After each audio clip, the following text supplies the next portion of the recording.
Boy, that's, you know, Dad was very humble about the decisions he made and things that didn't go well. You know, I think he would look back and his career would show a career of when you made a mistake, you weren't afraid to go back and find the right solution, because the solution was the key.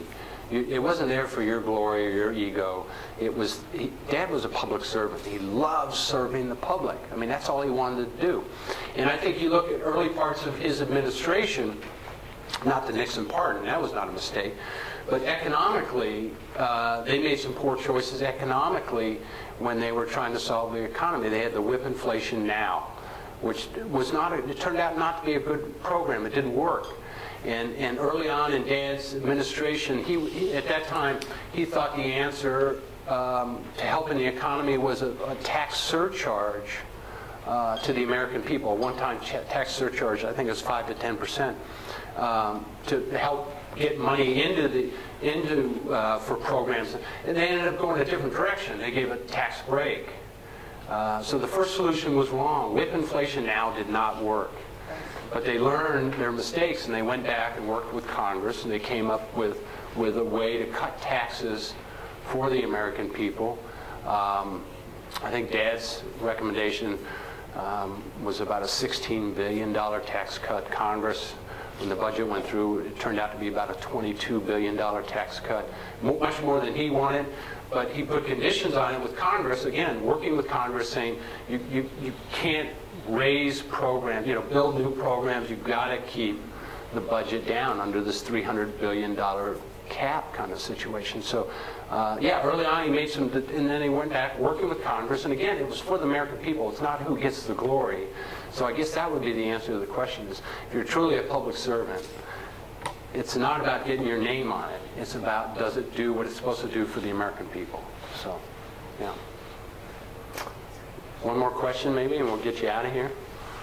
Yes, sir. What did your father have to say about energy and energy security? Because I know it started with Jerry Ford, and it's gone on for decades. They talked about, you know, this country being energy independent back then, and the problem is we get sucked into this delusion every time. Every time oil prices go up, we all get excited about it, and we're going to do something about it, and then oil prices go back down, and we forget about it. We have cheap energy, and then oil. So it's been going on since my dad's administration. Every president has talked about the idea of being energy independent from OPEC, and nobody's followed through, because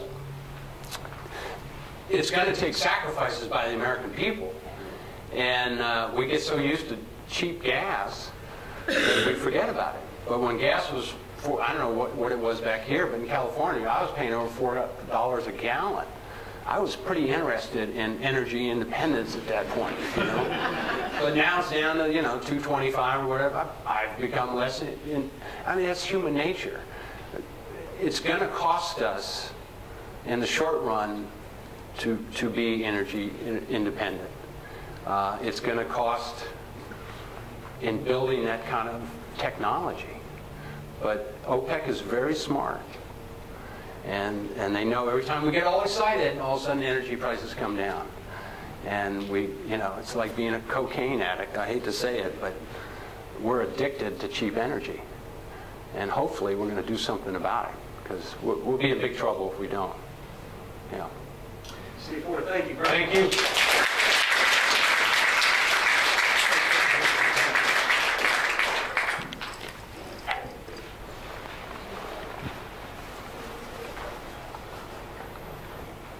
Thank you very much for such a wonderful presentation that was so personal. I mean, it combined the personal angle with so much insight about leadership, and to have a speaker come in and be able to give both of those was truly a pleasure and a treat for us. And as a token of our appreciation, I'd like to give you a Ralph Hauenstein tote bag. All right. Thank you all very, very much. All we can is try to fill in for Dad, and we'll never be able to fill his shoes, but we're honored that any of us would be asked to come back and still be part of this community. And Dad loved it here in Grand Rapids, and he loved Grand Valley. So thank you guys very much. Thanks a lot, Steve.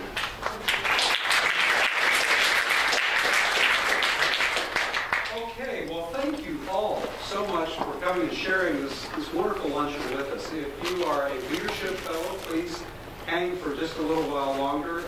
We are now officially adjourned for everybody else who came. And thank you again, Marty Allen. Thank you so much for making this possible.